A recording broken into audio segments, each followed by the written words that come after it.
Greetings, people of the internet! I am LUCHA MAN! And welcome to LUCHA MAN Reviews. Alright. And welcome to a special crossover review, where I review a TV episode, and then I will cross it over to my good friend at Aperture Labs, Test Subject 1337. Alright, and why is this a crossover episode? Well, so many crossovers have been happening as of late. Simpsons and Family Guy, Simpsons and Futurama, and now Steven Universe. Yeah, it was announced a couple weeks ago that Steven Universe would be crossing over with Uncle Grandpa, and fans of both shows took to the internet in a flurry of rage and or joy or some combination of both. They'd be like, "Would this episode be canon?" And everyone, the people said yes, this was going to be canon. Well, now that it's been it was released on April 2nd, a day after April Fool's Day, so by now I'm pretty sure much everyone has seen it. And if you haven't seen it yet, well, this is the internet, so feel free. It's probably somewhere here on YouTube or on the Cartoon Network website, so if you haven't seen it yet, go check it out. I'll wait for you. Welcome back. Alright, so then naturally, when this episode came out, let's see, Steven Universe talks to Uncle Grandpa, and he says, "I can't believe you're here. I really can't believe you're here." "Don't worry, kid. This isn't canon. But this is." And then the screen shows the word April Fools. Now, I really thought this was hilarious. So here's what my take is. I've seen Steven Universe, and I've given it very high marks. I think it is a great show. I love the story. I love the characters. They're not just two-dimensional. They have multiple facets about them. They have like character flaws, and they have character development, so it's a good show. Rebecca Sugar sure knows what she's doing. High marks to you, Miss Sugar.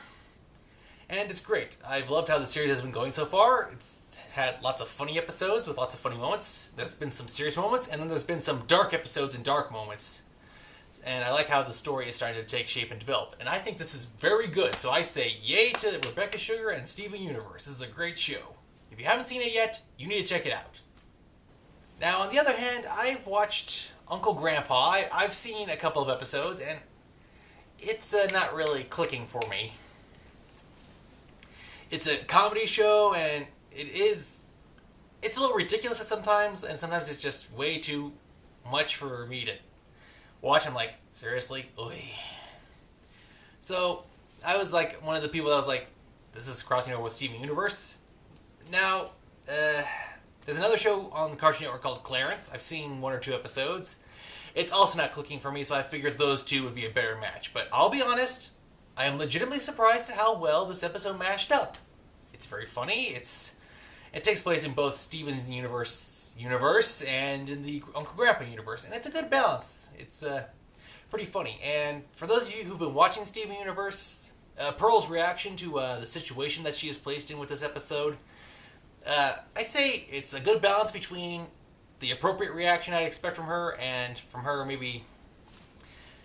Well, she's thrown in a situation where she's trying to maintain her normal demeanor and attitude, but based on how she reacts, I think it's the perfect combination of overreaction and, given what she's going through, the perfect reaction for that situation. So, yeah, I'd say it's funny. It works out really great. Yeah, so it indicates that it may cross over with Clarence, and they also made a joke about previous Cartoon Network shows. If you haven't seen it, check out the episode. It's pretty funny. I give it very high marks. I give it a 10 out of 10. If you haven't seen it yet, I suggest you check it out. Let's see. Now, I think, like I said, Uncle Grandpa and Clarence could do a crossover, but I think the real crossover that everyone wanted and is still wanting is Steven Universe and Adventure Time. And I could legitimately see that as a more functional crossover. So if a show that I wasn't too fond of could do so well with a show that I loved, imagine two shows that everyone loves making a crossover. It'd be great. Now, it's rumored that they might be working on it. So it's either a rumor, fact, or fan speculation / want and desire. But if it does happen, I think that'd be great. I'd give it... now, I'm not going to be doing a Steven Universe reviews. We already have a show on here. It's Captain Jeff, and he does the Adventure Time. But if Steven Universe does cross over with Adventure Time, you bet Captain Jeff will review it. And as for me, well, I love the show. And I'm excited because the upcoming episode we may hear about Rose, the origin story of how Greg met Rose, so I'm excited for that. And speaking of excitement and Steven Universe, we now go live to Test Subject 1337 as he reviews as he does the Aperture game review for Steven Universe Attack the Light for mobile devices like your phone or your tablet. So until next time, this has been LUCHA MAN saying thanks for watching and take it away, Test Subject 1337. Have a nice day. Thank you, LUCHA MAN. Greetings, fellow test subjects. Test Subject 1337 here for Aperture Gaming. They make it, we test it, you play it. And as LUCHA MAN said, yes, this is the Aperture Gaming review for Steven Universe Attack the Light. This is on my my Apple iPhone, so it's for your iPhone and your iPad Apple devices. This was made by Grumpy Face Studios, the same people that brought you Castle Doombad, an Adventure Time game, and there was a regular show and a Gumball game. So Grumpy Face has been doing a lot of mobile games from Cartoon Network shows, so that's pretty awesome. Now, this is a fully licensed Cartoon Network game, and it's really great. It has the artwork looks like it's from the show, and the voices, it is Steven, Garnet, Amethyst, and Pearl. Now, it doesn't say when this game takes place in the timeline, but it's pretty good. But I'd say it's sometime late into the first season because...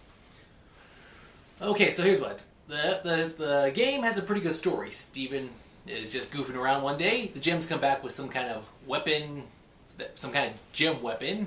Steven touches it, and of course, evil light monsters are released into the world. So, you have to go around, you have to collect the light monsters and reseal them back in this prism.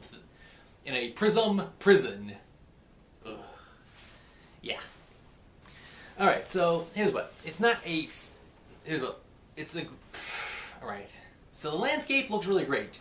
Because it looks like they took storyboard elements from previous episodes. From episodes in the show, and actually you revisit locations that you've seen in the show. So it helps if you've seen the show for a little bit because you'll know the environments, and there's an area where they'll say, "Hey Steven, do you know what this area was about?" "Oh yeah, that's from you said about blah blah blah." So the game, it does quiz you on a few things. Alright, but while the landscape looks great, the characters I'd say are chibi, I think is the correct term. It's like a minimal... Like they did enough so you could recognize what the character looks like, but they didn't give them like everyone has the full set of fingers or like has the full level of detail. It's like a very basic drawing for the game, but it works.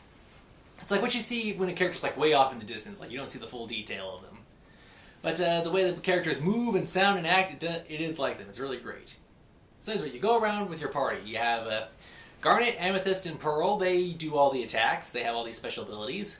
And Steven, he provides use of items from his backpack, and he also provides healing and shielding. So Steven's the defense, while the gems are the offense.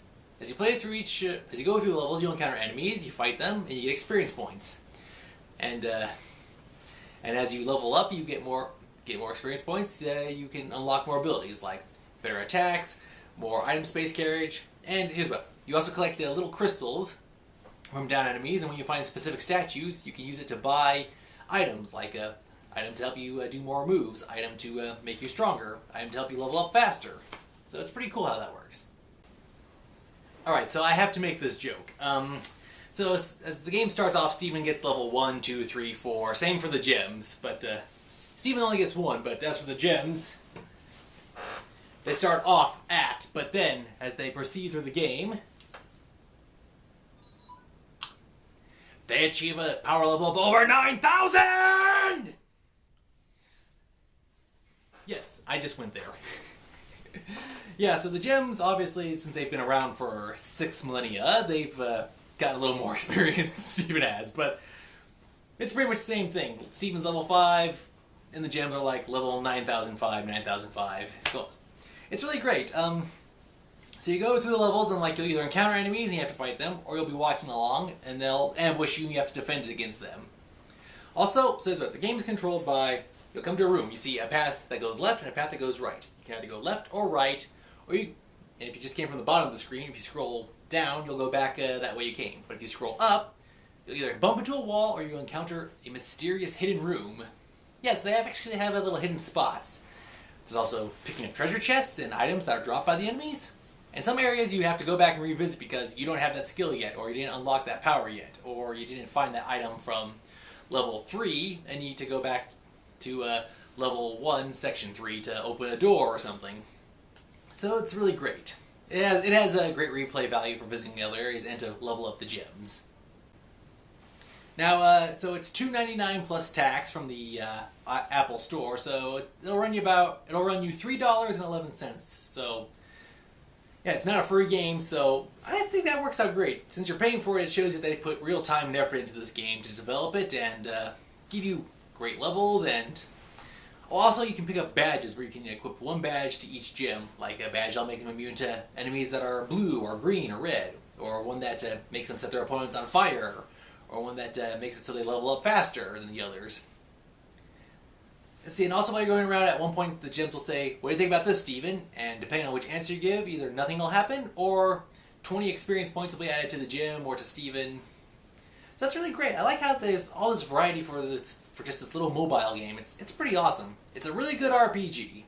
If you love Steven Universe, and if you love RPGs especially, and if you especially love RPGs on your mobile device, or tablet, or pad, then this game is for you. I'm wondering if we'll see a sequel or if there'll be DLC. I'm wondering how this will work out. I'm excited for what this game has to offer now and what it'll offer in the future. So until next time, let's see. We here at Aperture Labs, Aperture Gaming, we give Steven Universe Attack the Light a solid 10 out of 10. I enjoyed playing it, and we here at Aperture Gaming hope you enjoyed playing it too. So until next time, for both Aperture Gaming and for Lucha Man, thank you for watching. This has been Test Subject 1337 saying, have a nice day and game on!